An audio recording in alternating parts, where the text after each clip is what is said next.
Rugby League is back. Drum roll, please. You're a true Warriors fan. I have no recollection of that hot take. We don't all have to agree. It's good to be back. They're just a really boring team. Oh, pardon me. Start winning some games. I think there'll be a lot of changes to the team. I've got them making the 8 for mine. Let's go.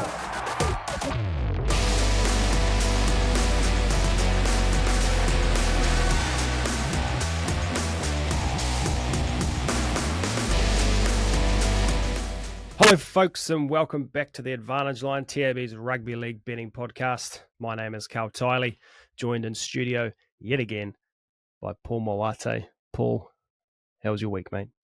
It was very good, very busy. There's plenty on in sort of sports terms. It was. So, yeah, and I'm really happy that we've renamed the studio Shaun Johnson Studio for this week. Yeah. This has been named Shaun Johnson Studio since forever. Yes, in your mind it has been, yeah. Yes. And welcoming in another big Shaun Johnson fan, Nick Tedeschi, unfortunately wearing a Bulldogs top today. Yeah, I had to pull it out today. Look, it's unfortunate that I'll be death riding Shaun Johnson in his last home game, but I certainly will be. Obviously, from the safety of my own home, we wouldn't want to be going near Shaun Johnson Stadium this week. We've all been warned of the dangers of that as Canterbury fans. Outrageous. Yeah. Outrageous. I've got a little nugget of gold later on when we get to the previews that you may, or you actually knowing you probably won't like it, but the punters might. But before we get there, sticking with a theme that we've had for the last couple of weeks is looking at some punting. This is a punting show after all. So this week, fellas, I want to talk about the sickest miss of the last week, betting-wise, that you've had. This could be a bad beat. It could be anything. Teddy, we'll start with you because you said you had a tough week. I had a tough week, to be fair. Most of them weren't even that close. Most of them I wasn't even near it. I'll give you two. I got a little bit of mail about the wind at Shark Park on Sunday afternoon. So I've loaded up, even though I like Cronulla, I loaded up on Newcastle to win the first half, which they got away with. But also loaded up on the half-time, full-time double Newcastle Cronulla at a very good price, and watched that go down the toilet when the very legitimate field goal that Dan Atkinson kicked in normal time didn't go through. And then obviously as a Canterbury fan, I was death riding Cronulla in extra time, and they win in extra time, so very unfortunate. Another one was the rains that hit on Friday night in Sydney. We all saw how underwater Allianz was. Well, I'd taken under 53.5 earlier in the week, but I thought, I'd seen the state of the ground. I'm absolutely steaming into the under 51.5, jumped 47.5. And then that Freddie Lussick try on the last play of the game where no one gave an absolute damn. And then Gutho finally slots one. Gutho hasn't kicked one in 7 years. He finally nails one. But so two brutal beats right there. That is tough. That was wet. There was a lot of rain. It's wet. It reminded me of a game of rugby I played under 13s, and it was very similar conditions. Not fun for the parents watching. Paul, how did your week punting go? Nothing as exciting or as close as Teddy there. Just my very, very disappointing strike rate. Have a look. There's not a lot of green. Not a lot of green there. No, it was one to just take note of. Learn from it, and hopefully get better this weekend. Responsibly, of course. Responsibly. Yep. Definitely responsibly. I had a pretty good week on the punt. A couple of misses. So not really. So on the UFC on Sunday had Dan Hooker to win by KO or points. Got the tick there. Had Kai Kara France to win by KO or points. Tick there. Into Israel Adesanya head to head. Tell you what, after 3 rounds, I was already spending that money. I told my wife, I was like, we just need Izzy to win here. We've got accommodation booked for our little trip we're going on shortly. We're home, and then bang, bang, it's taken to the ground and taps out. So that dream, I need to find some money to book a hotel now. So New Zealand will let you down. Is that what you're saying? Not a 5-star now. Not a 5-star. We might be in a motel. And then another one, not so much a miss, but some confusion on my part on racing Saturday. Race 5 at Doomben. Had a wee same race multi that got up. A couple of runners, top 3 or top 4. And I thought I backed the winner in the outright. I was kicking it home. Got it done. Big payday. Turns out I took the other runner that came second as the one that I took outright. Ouch. Yeah. Luckily, we got the same race multi up though, so Boom. Little hidden gem there. Anyway, what about our punting on the podcast last week? Well, it was. I think you can sum this up in about 3 words, 2 words. Can't you, Paul? Strip out. Well, it was. Let's have a look. We didn't get anything from Surly or from Blake. Oh, we did get some from Blake, remember? Oh, did we? Well, I put it in our message group. Am I part of that message group? You are. Okay, all right. Well, I'll tell you what the bets that I do have recorded. Carl, you had a couple of bets. You had the Panthers head-to-head into the Titans plus 4.5. That was no good. Mm. And then you had the Wars plus 15.5 into over 51.5 in that game. Little same game multi-double. No good there. And then Teddy had one bet. Panthers head-to-head, Raiders plus 6.5, Titans plus 4.5. I don't think any. I think you're a clean sweep there. To be fair, Teddy. I was out Thursday. What about 11:30 New Zealand time? And I didn't fire a shot since. So there's no hard luck stories there. Just wrong the whole way.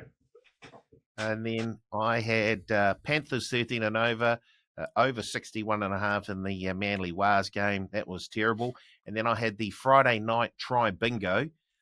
And all we needed was one of the number 7s to score a try, and we get there. And unfortunately, that didn't happen. Friday night bingo? Yeah. Shaun Johnson scored a try. Number 6, sorry. Any one of the number 6s. Sorry. Okay.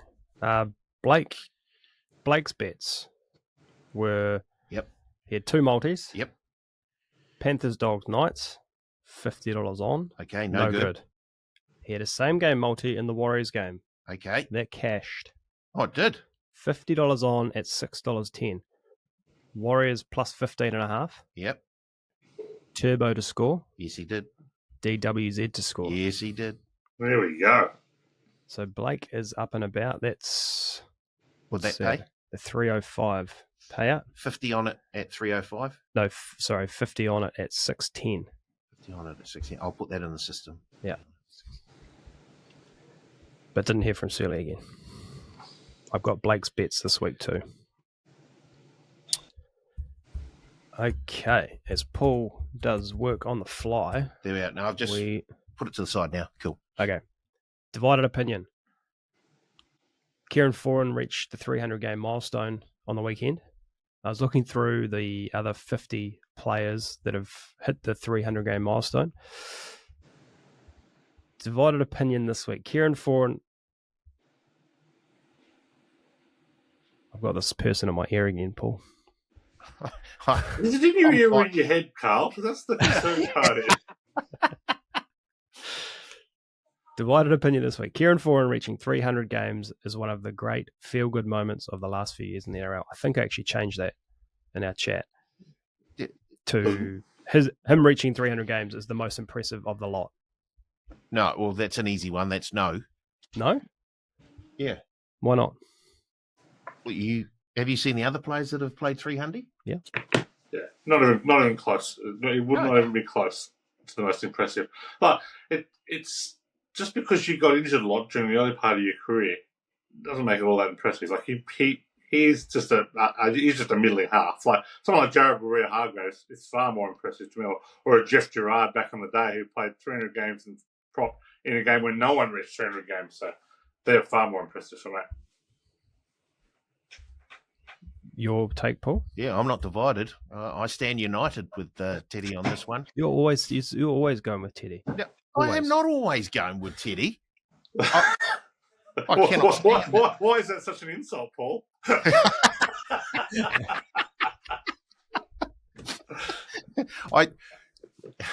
I slightly disagree with Teddy. I think foreigners. What? I slightly disagree. I think foreigners a wee bit better than just a middling half. I think he actually did have some very, very good skills. But yes. Would he be the worst? Would he be the worst half to play 300 games?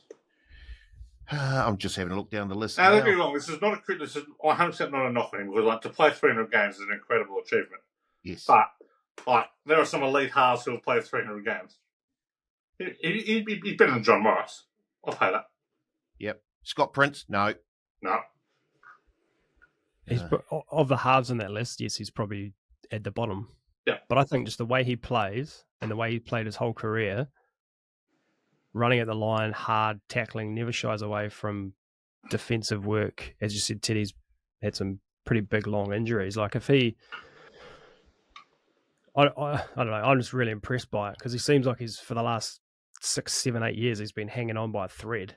Well, I'll give you that. He has been hanging on by a thread, and not only with his injuries and his body, but his form was absolutely diabolical at Canterbury and Parramatta, and maybe the Wales. I don't remember how bad he was at the Wales, but.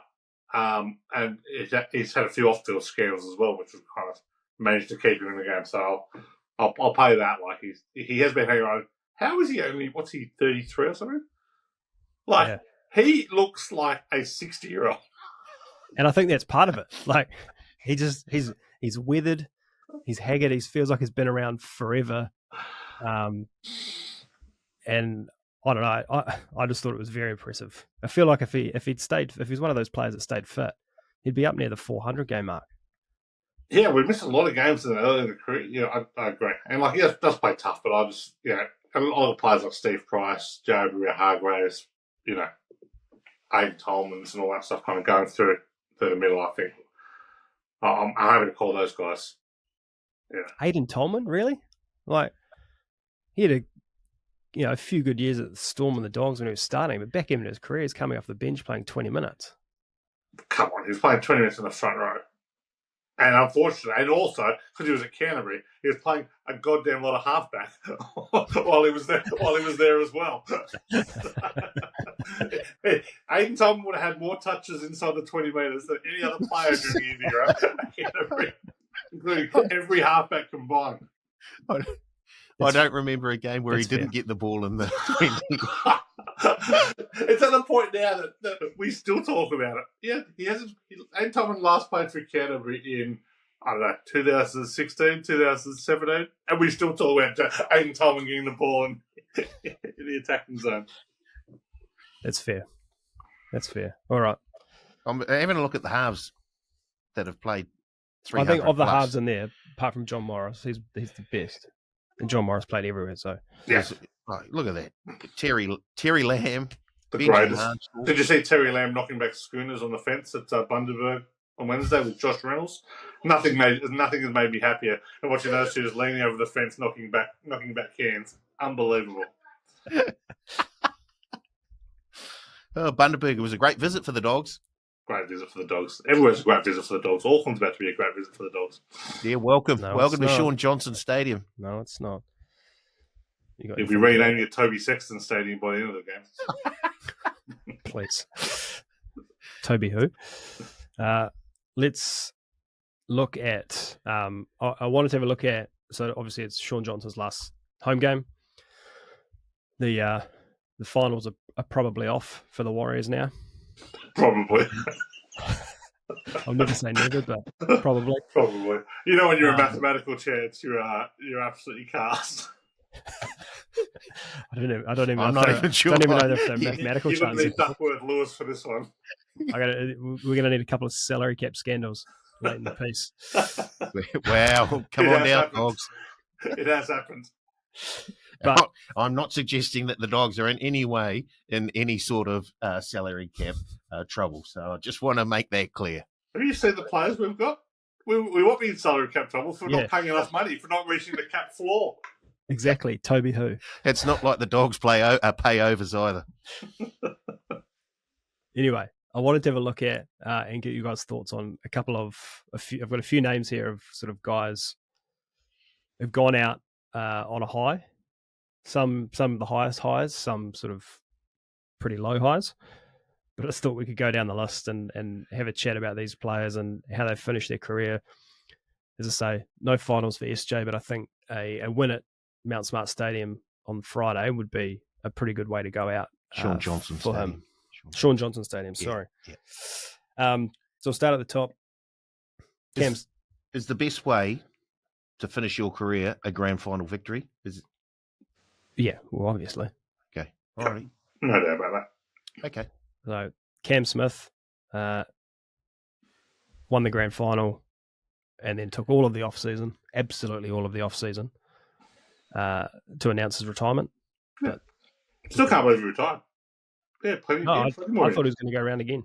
For sure. Yeah, plenty more left in the tank. He did the right thing by the Storm, so they kept Harry Grant. Yeah. It's unfortunate, but yeah, greatest player of all time. He's the most accomplished player I've seen. He's not the most brilliant player I've seen. I would go to Joey, but it was a fantastic career and a great way to go. And what did he play? 430 games of NRL plus. 400, yeah, I was going to say 430 club games. He probably holds the record for Origin, holds the record for Tests, or if he didn't hold it, he's close to. I'm just going to have a quick look. No, not the golfer, rugby league player. Australia's got some great Cam Smiths, just quietly. So he played 102 representative games as well. So 532. I think games. Steve Menzies was up there around that. That would be the only two. He played a lot in the Super League. Yeah, I feel like he got to 600 maybe. And same with James Graham. He played a lot too. Steve Menzies had 349 NRL, 128 Super League, and 14 tests, 20 Origins, 8 cities. 37. So he's up. Yeah, he's up past 500 as well. Yeah. He's not on the list. Cooper Cronk. He did a mic drop, didn't he? He did do a mic drop with a broken shoulder. Well, and to beat his old team and to play a game he shouldn't have been playing in. Yeah. And to how well they protected in that game was one of the great coaching jobs and one of the great team performances. Like, I think he made 4 tackles. Yeah. 0 meters run, and was probably the most able player on the field. Yeah. Sounds like one of my club games. minus the 4 tackles. Yeah, 4 missed tackles, 40 missed tackles, and not the most valuable player on the field. That would be almost a Hollywood script, wouldn't it? Well, that was to take the Roosters back to back as well, wasn't it? Yep. First time back since the Broncos did it, early 2000s? Well, it depends what you count. Broncos 97, 98, if you count Super League, or Broncos 92, 93. Either way, it was the Broncos. Yep. And they probably shouldn't have been going back to back if Joey Leilua passes the ball in the grand final previous. Yeah, or Ben Cummins didn't renege. Well, exactly, yes. What about Darren Lockyer? Do you remember how he finished his career? He kicked that field goal, didn't he, from like 40 out to get him into a grand final and was injured? Didn't play the next week? Is that correct? No, he retired in 2011. Yeah. They weren't in the grand final in 2011. No, not the grand final, no, but they were in the finals. He kicked a field goal, and then I think he was injured and didn't play the next week. Is that correct, or have I made that up? I didn't go that deep into his NRL career. I was looking at the very end of the year when he played the Four Nations. Kangaroos. Took the Kangaroos to the Four Nations final, and with you're gonna have to be more specific around what he did. There could be 1-0 every Four Nations. Well, hang on, this will stand out. With the last play of the game, he scores a try under the post. I do remember that. And then he missed the conversion from right in front. Did he? He did. I don't remember that. It is a shocker. Absolute shocker. For a guy who was a semi-regular goal kicker, he was a terrible goal kicker. And also, he's probably the favourite to be named the next Immortal tonight. So. Shout out to him. What about Nathan Highmarsh? Oh, that goal kick. That goal kick from the sideline. I've never enjoyed a goal kick more, and I hate Parramatta. I love Hindy, but that was amazing. Do you know what the score in that game was? They won by 2, did they? Or 1 by 8? The Eels lost 29-8. 29-8. That's right. That's right. It was a penalty right on full time, and they gave it to Nathan Highmarsh to kick a 2-point. Also, penalty. my favourite tradition in rugby league that it seems to be dying off. I hate how they do it. Like milestone games, farewell games. It's not going to be very fun with Shaun Johnson, though, because he's probably kicking anyway. The Eels also collected the wooden spoon that year. I love hearing and Hindy got his 8th Eel of the Year award in that same year. So, not a fairy tale finish, but great not club, a bad man. finish. We all remember the finish. We do. You got any more on the list? I've got a couple to throw out there when you're done. Yep, I've got 3 more. Stacey Jones, one of the great New Zealand halfbacks. The first time he finished? No, in his career retirement. Can you remember what happened? Was it the Kiwis? No. No recollection of Stacey Jones had 2 stints. Yeah. Nothing happened. That's why it was a very lackluster retirement. He came back in 2009. They asked him back, and he didn't even last the season, did he? His first game, he came off the bench. He was supposed to play off the bench most. Was that against Manly? Yep, I do remember that. Nathan Feen as our halfback. Stacey Jones came on off the bench and steered the Warriors to a 26-24 win. The whole country was up and about. Stacey Jones is back. But it didn't last long. Warriors finished 14th and Stacey Jones retired. Farewell, Stacey. I remember this season because the back end of the season I was calling to no one, but I was calling for SJ to get started. 2 more. Ruben Wiki. Oh, 2008 he retired. Can't believe he lasted that long. Do you remember what happened in 2008 for the Warriors, Paul? that's not the one when he ran straight at. It is. Sia Soyola. So against the Roosters in Auckland. In Auckland in the qualifying final. And was it that was the start of the second half? It was the first hit up of the game. Oh, it was in the first. Oh, right. Yeah. Yes. So the Warriors were the first team to make the prelim final from 8th that year. They beat the Storm in the first round. The old Michael Witt hand over the head try. I remember that. And then the following week, they had a home final against the Roosters, who they beat 30-8. And then the week following, we got pumped by Manly. Manly went on to win the grand final 40-0. Oh.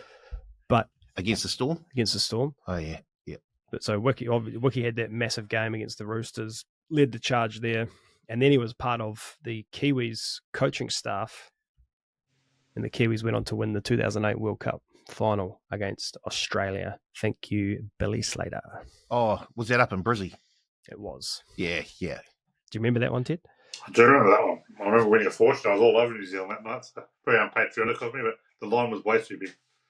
Yeah, well, they were 14.5. Plus 14. They were north of $3, weren't they? $3.50, $3.60, something like, or maybe $4. I think they might have been like closer to $5. Yeah, $4, $5. Not on this side of the Tasman, they weren't. Yeah, I remember. I saw it in New Zealand. One shout to all New Zealanders. Have a check of the price for New Zealand in most tests. Very unders. They were $1.30 and still 15.5 points outside.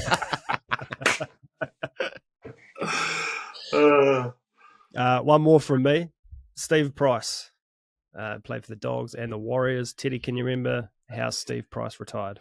I don't remember how he retired for the Warriors, but I remember how he retired for the Dogs. And I have come to forgive Steve Price over the years, but I was extraordinarily bitter at him leaving the Bulldogs after promising Peter Moore on his deathbed he would never leave the Bulldogs.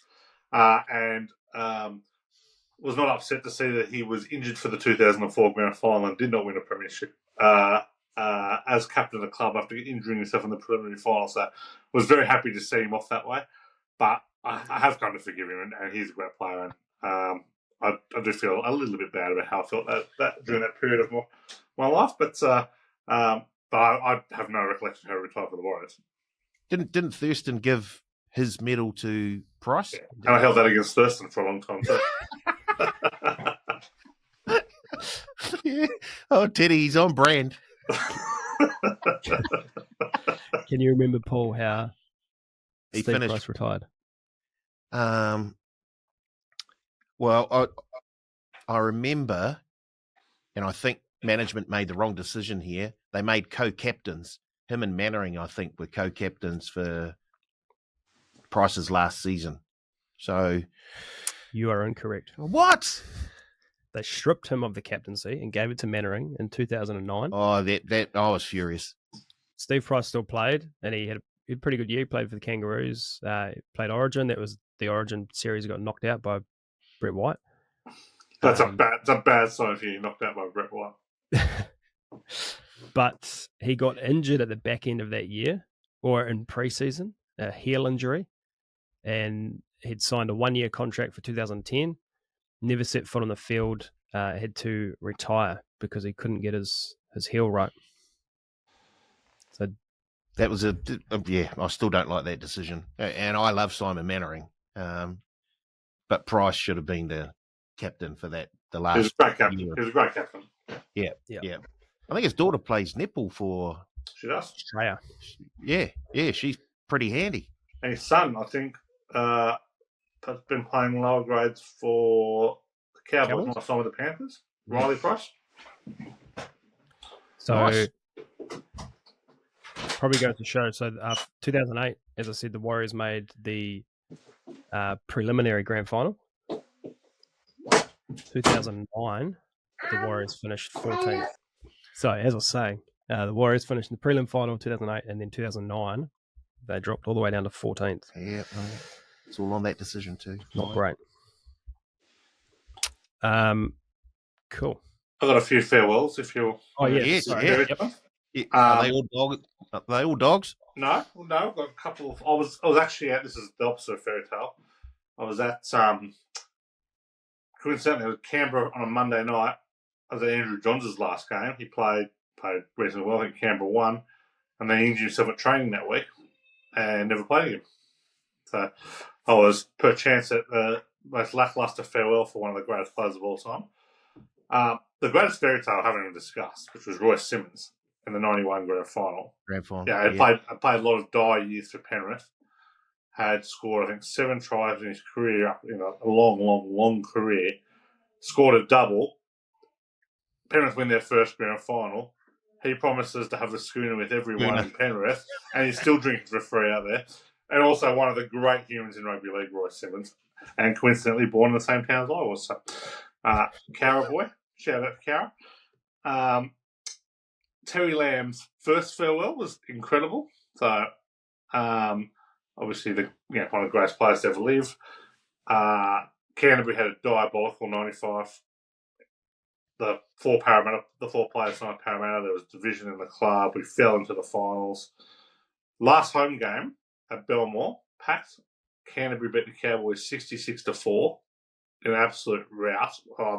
I've never enjoyed being at the ground more in my life than watching that.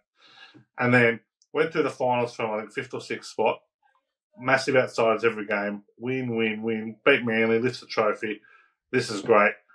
Go through the courts the next year. The Parramatta players are allowed to go to Parramatta. And Terry Lamb comes out of retirement for an inglorious 96 where who knows what happened, but they didn't make that finals. It was very ordinary. Brad Fittler, the last one I mentioned, his Origin farewell, where he scored the intercept try to lock in a win for the Blues in his final game. So, nice farewell to him. But yeah, these farewells, they're great, and these guys do. We might make a bit of fun of them, but they play a hard game for a long time and leave a lot of lasting memories. So, yeah, shout out to them. I love how they go around on grand final day in the cars or get the presentation. Yeah, they deserve their accolades. Even the less prominent, internationals, like kind of stuff. Like a lot of warhorses out there. Yeah, I think a win this week would be a fitting farewell for SJ. And also, too, Adam Finnell-Blake's last home game as a Warrior. For the Wise, yeah. Is he going to be well received or not? I think he'd get a clap. Yeah, he was big time. Big part of last year. I can see why the Warriors have never won a premiership with that kind of attitude. It's an active complete betrayal. How's he been farewell? Let me finish. Did you see what he wrote? Did you see what he wrote on Twitter last week? I did. How is this guy being given a farewell? Well, I don't know if he is. I'd be treating him the same way as some other Australians have been treated and sent packing and not be allowed back into the country. R.E.N. Tedeschi. The other one whose final home game it is, Jazz Tavanga. He will be sent off. Oh, so he should be. How are you letting him go? I'm not sure. He's such a great, versatile, tough player. I hope he loves Canterbury. I'd love to see him love Canterbury. Yeah. Dally M winner. Yeah. Sixth man of the year. Interchange player of the year. He was out around $50 before. What was that? Sorry, Teddy? I've heard he'll be at St George. Ugh. I think Shane Flanagan's trying to recruit some toughness. I think he'll fit nicely into that. That's exactly what. Yeah, he will. He'll be a great fit for them. He will be fantastic, and I can kind of see a bit of kind of the Elijah Taylor move over. Like you come over and just add a bit of toughness, a bit of work rate. And to be honest, I don't think he's a change player. I think he's a player you could play for 80 minutes at lock and get a lot of tackles and stuff out of him. So I think you'll find a home. No worries. Yeah. All right, let's move on to the grid. This pause the pod. Yeah. This is the grid for Tuesday, 20th of August. It is. Go find it, play along at home, come back and compare your scores. This week, across the top, 200 games, 200 or more games, and no premiership. When I first saw this, I just saw the 200 games, so I got incredibly lucky in my first square. Ooh. Storm has played for the Storm, and then 10-plus State of Origin games. Down the left, has played for the Raiders, played in 2018, and has played for the Dragons. Teddy, kick us off with your top row. I don't think I've had to think more about one in my life. I just found this incredibly niggly and incredibly difficult to think about. Anyway, we'll go for it. 200 plus premierships, games, no premierships, and Raiders, Shifkovsky. Brain, 2.67. Shifkovsky.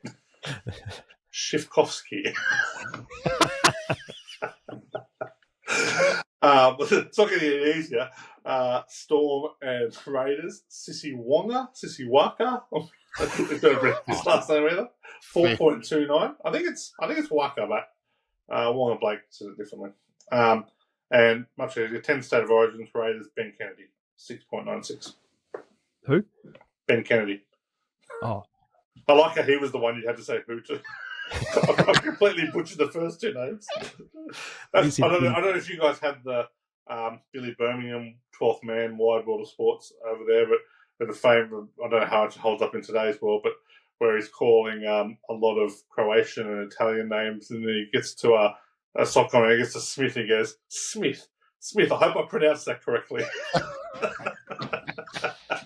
Very, very familiar. He went pretty hard with a few of the Warriors names for a long time. In 2024, how well do you reckon those old tapes hold up to the old Pakistani name? I'm going to say probably. Before you just let blanket rule, we're not saying any of the names. We're not saying. Trust me, I thought about it and thought better of it. I'd have to say that all of his CDs are now in the rubbish binny. He's brilliant. Paul's good. All right. I'll go. I had Ruben Wiki, Brain, 2.96. Like I said, I just saw 200 plus games and slotted him straight in.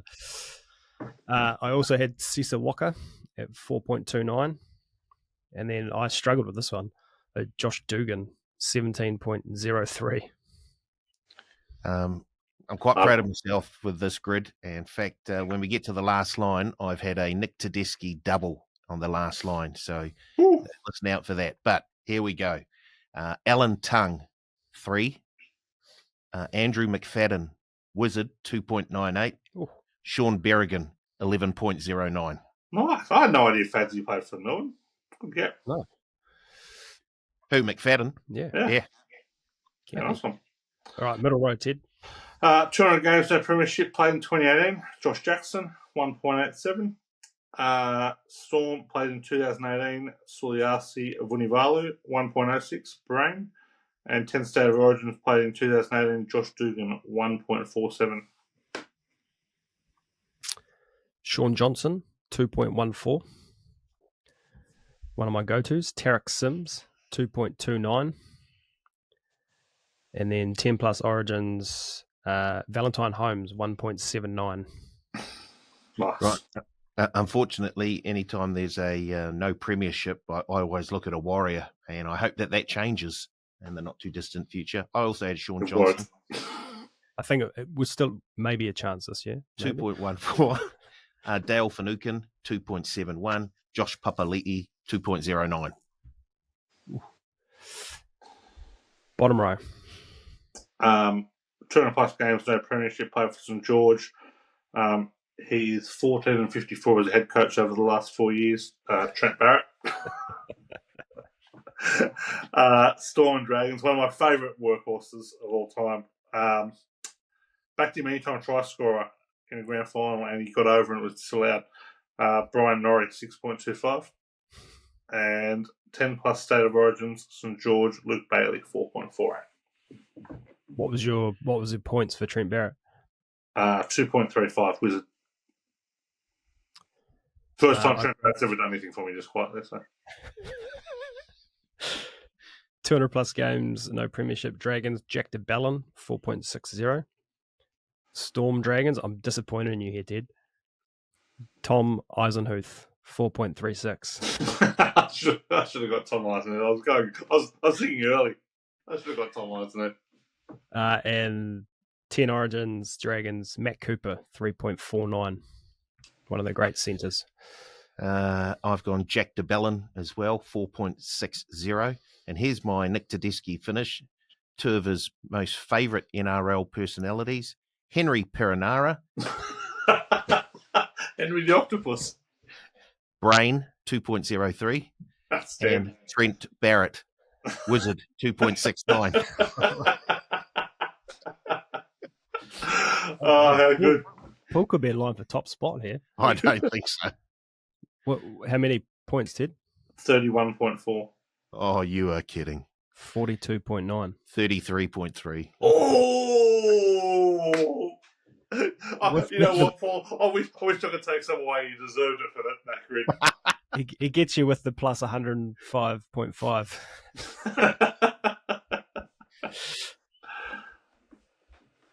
Good game.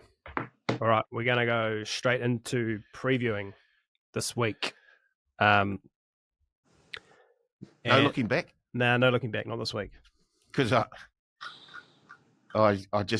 wanted Teddy to talk us through the 2 successful field goals that were disallowed in the Cronulla Knights game. Very happy to go on the rant if I've got time, Carl. I'll tell you what, you've got 2 minutes to talk about the field goals, and then I want you to go straight into the possum that came into your house, because I forgot to ask you for this at the start.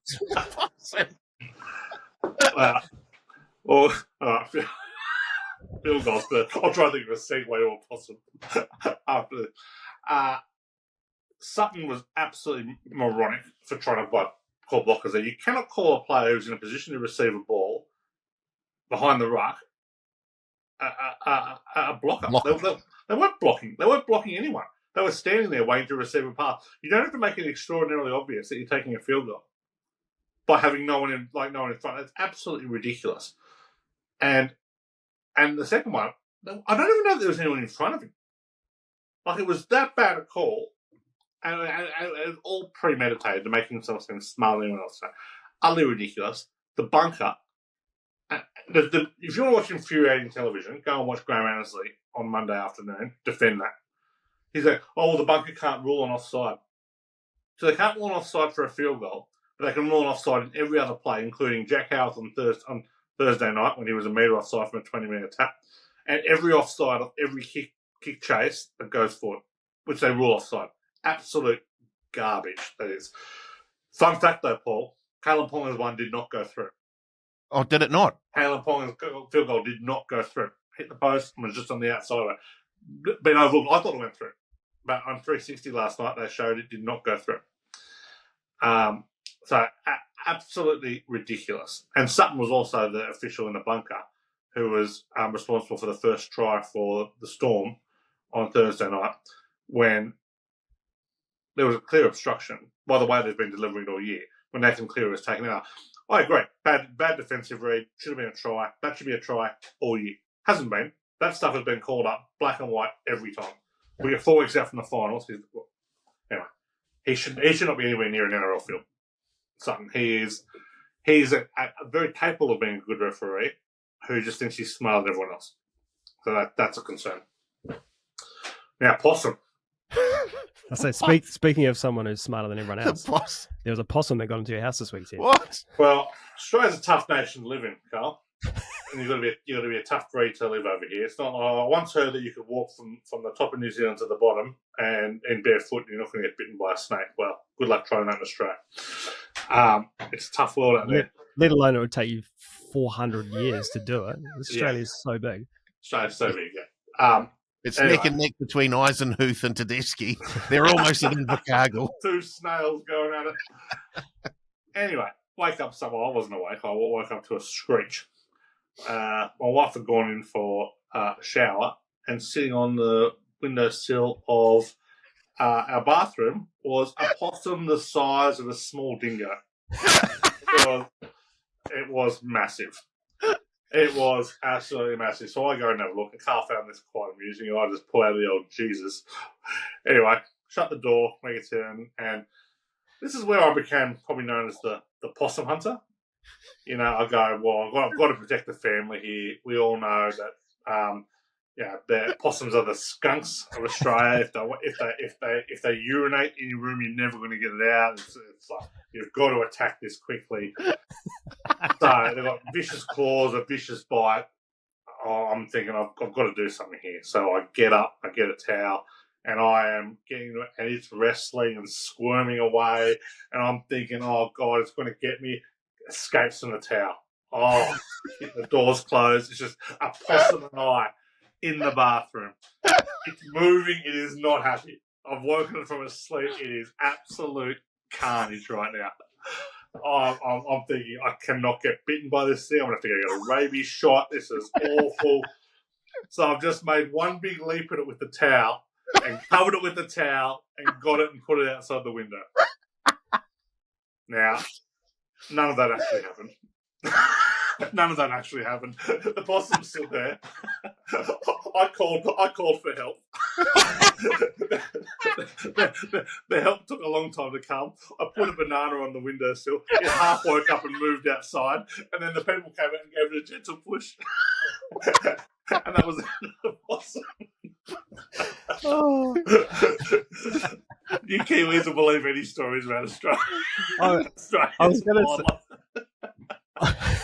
I was going to ask, when you said it got up from the windowsill when you're fighting it, I was going to say, wasn't it on the windowsill? Why don't you just push it back out the window?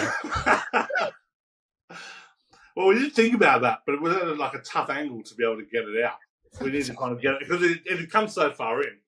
But once the banana got on there, it kind of got half its nose out, and it was just an easy, how do you do? Yeah, this is years ago we had Crocodile Dundee. Now we've got Possum Tedeschi, just when you thought it was safe to go back in the bathroom. That ain't a towel.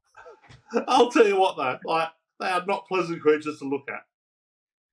So it was. You want to hear what he said?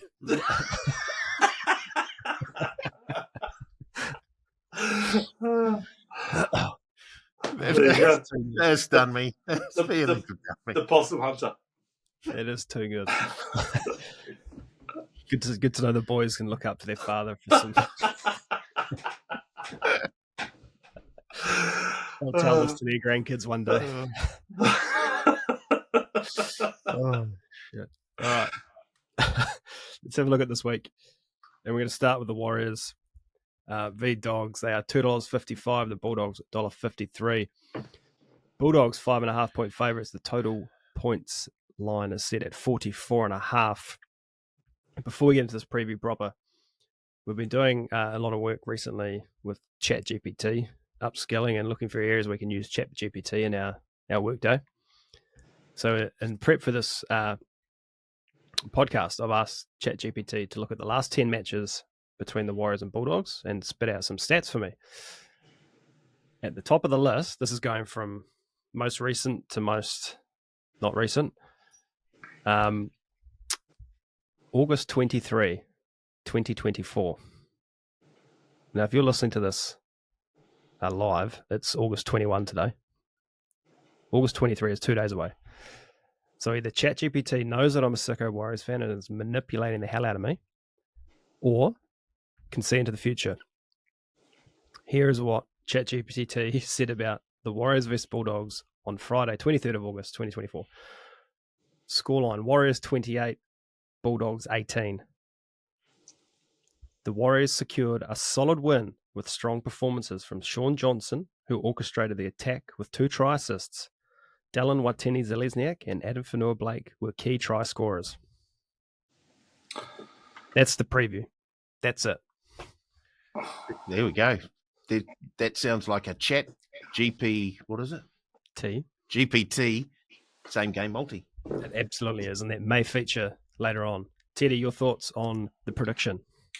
Well, I've got a few thoughts. We've got a more refined version of ChatGPT called BetSeeker AI, which will give you a more in-depth look, more insights, and I'm sure that will tip you into Canterbury based on some of those numbers. Look, I thought the Warriors a chance here. I don't think the Dogs are any certainties. I'd rather be with the Dogs, but teams on back-to-back interstate games have a very poor record. The Dogs are absolutely due a letdown game soon. And the old Sydney, Redcliffe, well, Sydney, Bundaberg, Sydney, Auckland is not going to be. It's not a real fun week for the team, and all in 6 days as well. So there's not going to be a lot of practice going on there. So bit of a concern. Warriors have dominated the Bulldogs of late. They've won 6 of the last 7, covered 7 straight. Probably should have won 7 straight. They're a bit stiff the last time they played in Sydney. But I will say this: the Warriors 3-11 against the spread at quote unquote Shaun Johnson Stadium. 14-23 against the spread against top 8 teams, and the Dogs have covered 14 of 19, 8 of 9 at night, 7 of 9 in the States. So good travellers. I'll be backing them, but I think the best bet in the game is the under 44.5. I'm very keen on this. The under is 11-4 in the last 15 between those two. 5 of the last 6 have not topped 36.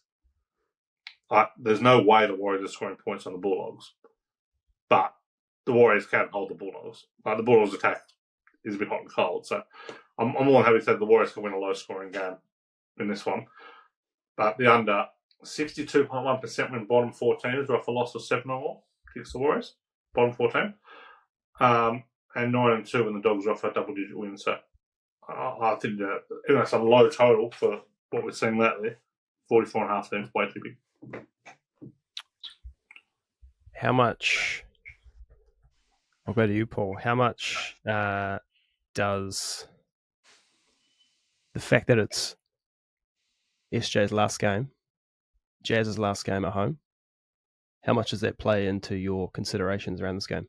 Around 99%. It should be 0%. No, it shouldn't be. The crowd at Mount Smart is different. The crowd at Mount Smart has been nuts all year. You've barely won a game. Hello? The voices in Carl's head have gone back. No, that actually was my voice in my head. Yeah. That came through. Yeah, I heard that one. I was in Paul's head too. Rent free. That emotion is going to carry the Warriors a long, long way on Friday night, I think. And I'm happy to go against all of those stats that Teddy has just called out. I think, look, they've only got 2 more games left this season. I think they put in a huge effort here. And the one thing that I do agree with Tito, the Dogs are due a letdown. And this is probably the best time for them to have the letdown right now. So, yeah, I'm happy to take the way. I see they've moved as well from that opening line. What are they, 5.5 Dogs at the moment, the Wars? Well, it's got over 7.5. Yes, yeah. I think you'll find, Ted, if you go back and look at all the Warriors' home games, that's where they have won this year. Well, they haven't won much. Majority of it. Well, they haven't won more than they've lost. They certainly haven't covered at home. They have won more than they've lost at home. Have they? They have. What's the number? Well, I'm trying to work it out while I'm scrolling. It's very hard. I'll tell you. 1 from 2. 6 and 4. There we go. 6 and and 4. There you go. They haven't covered many then. They're only 4 and 11 against. It doesn't matter. We're not talking about covers. Covering the line doesn't get you 2 It points. does matter. It matters a lot. I'm going to say this is a gambling podcast. Whether they cover matters significantly. That's fair, but when it comes to the Warriors, all we care about is 2 points. Well, this week you can get the 2 points, and you'll definitely be covering. So, if you do get the 2 points, yeah, this would be a pretty rare sport when you're an underdog at home, I imagine, this year. Yes.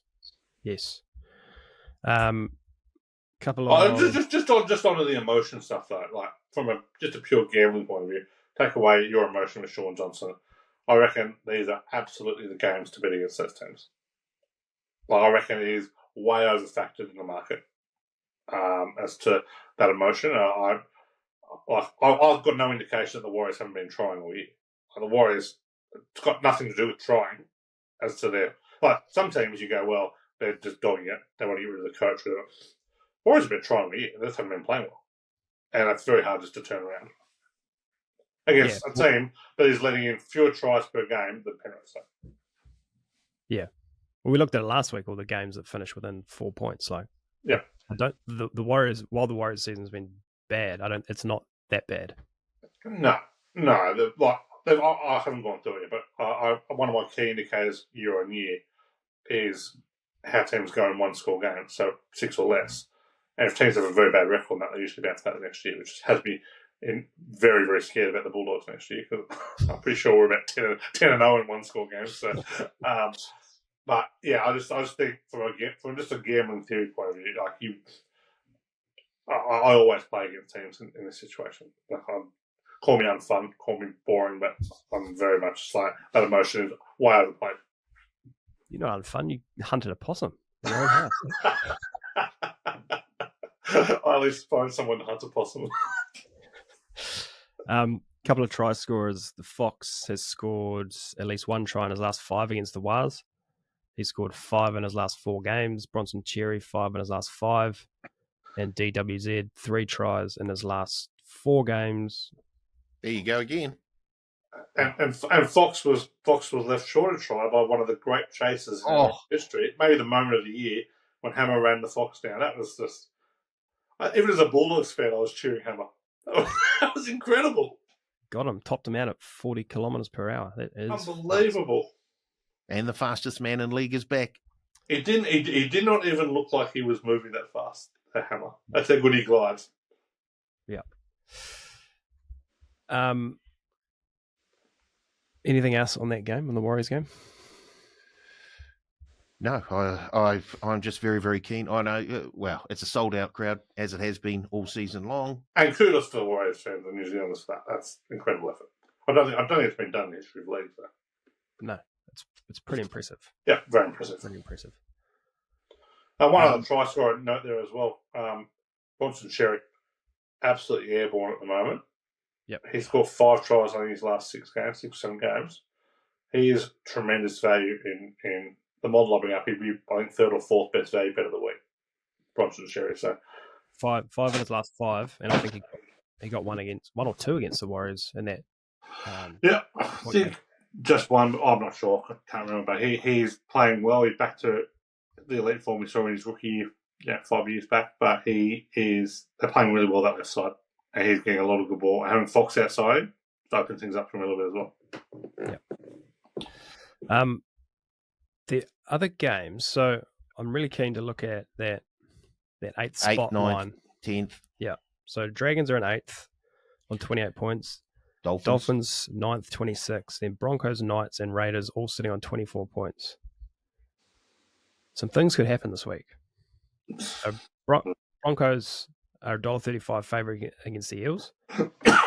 Raiders $3.20 outsiders against Penrith at home.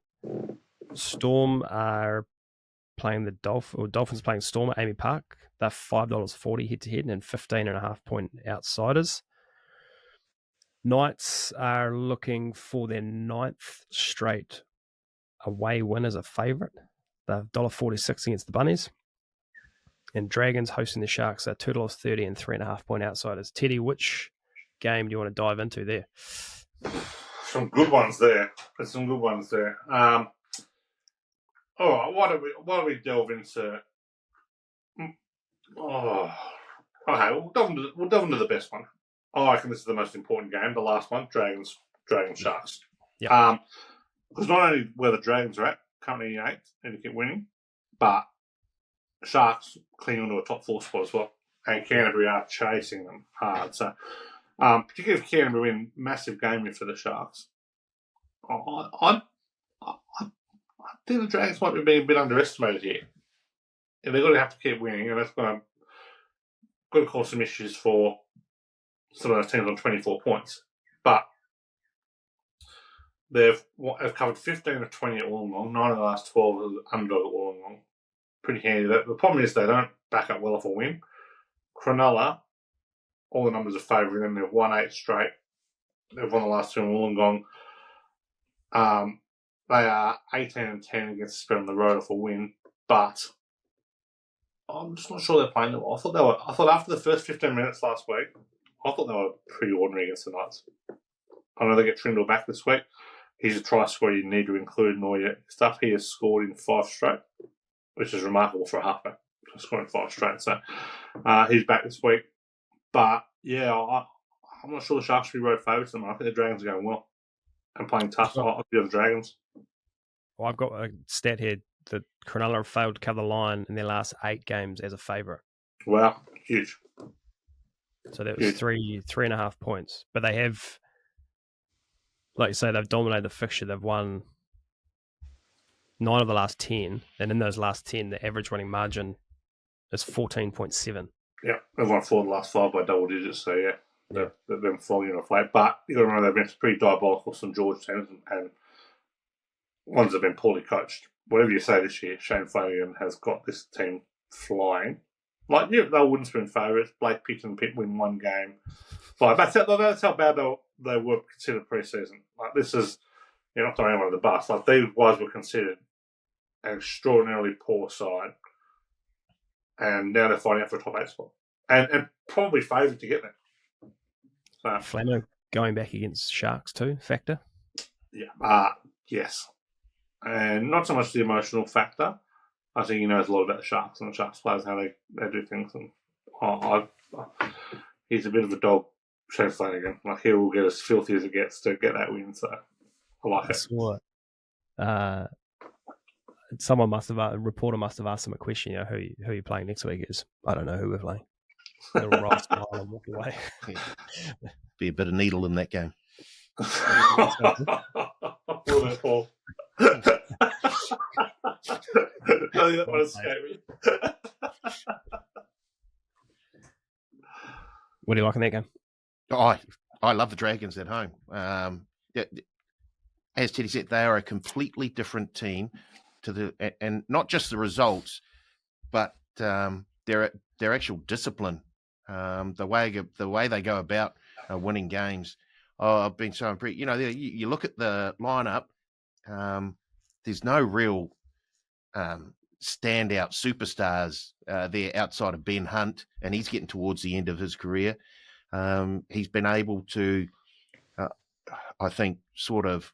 I know Sloane's been in and out of the side. I think he's been able to sort of get the best out of him at times. And Zach Lomax has just been, he wasn't happy being put out on the wing, but that is the best position for him at the Dragons.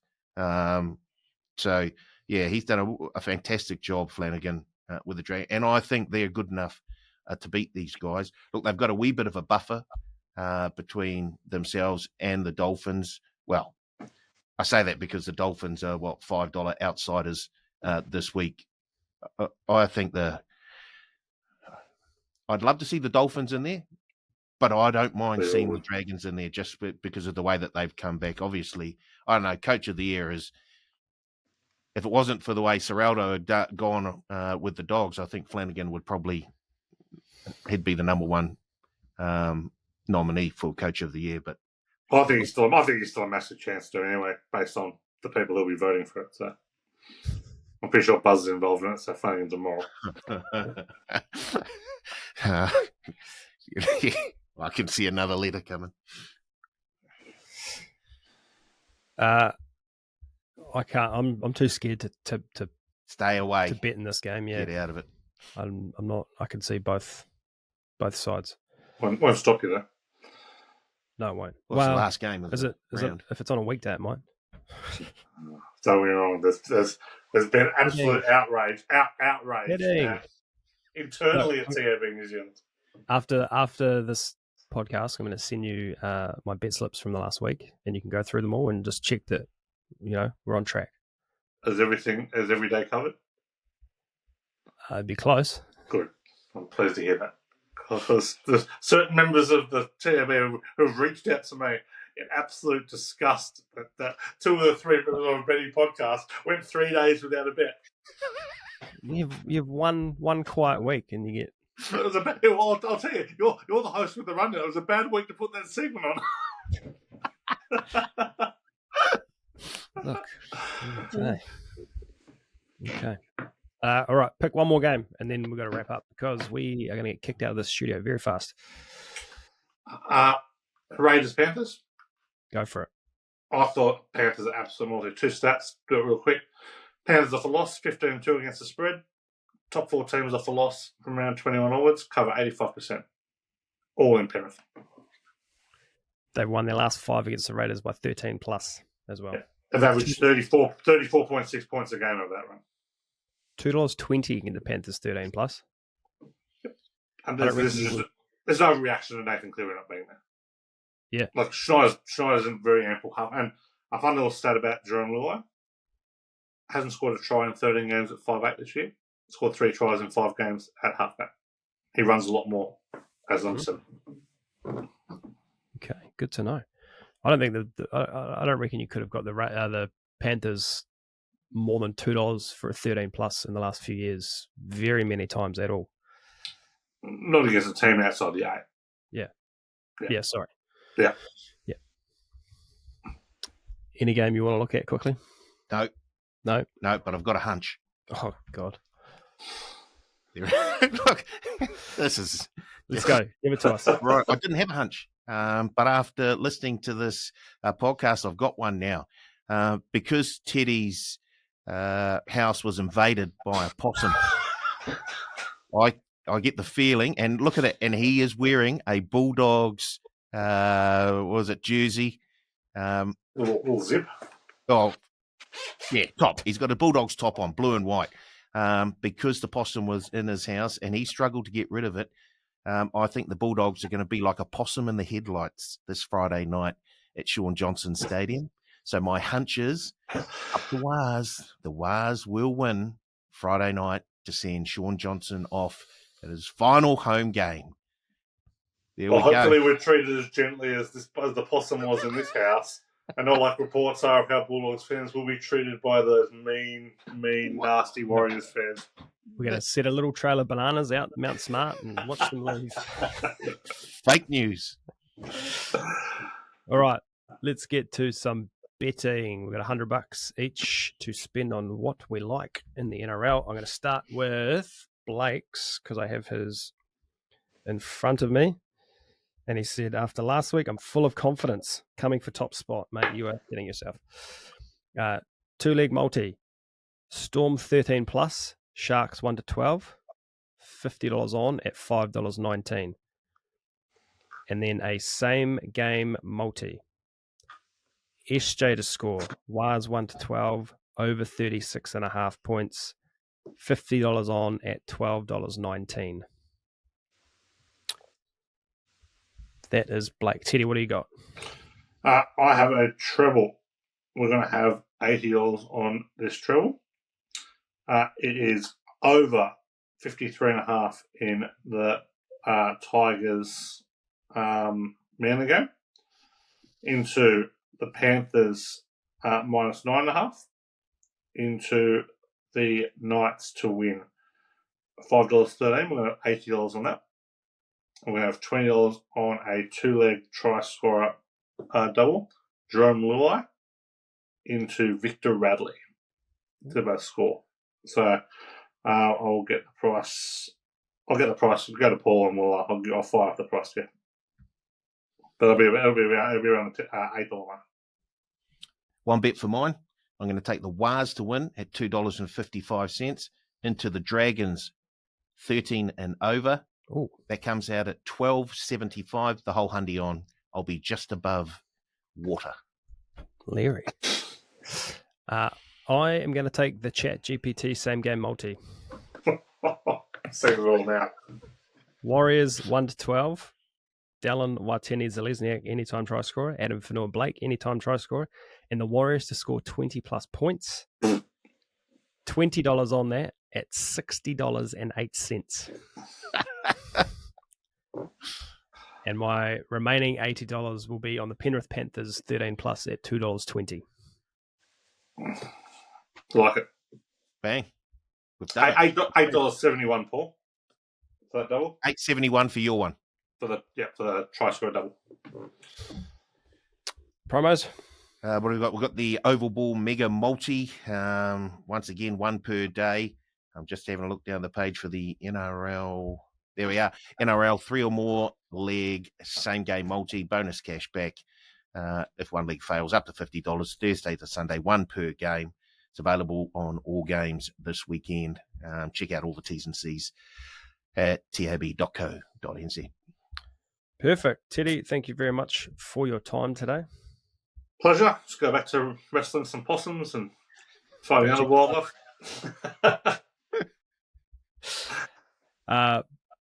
Paul, thanks.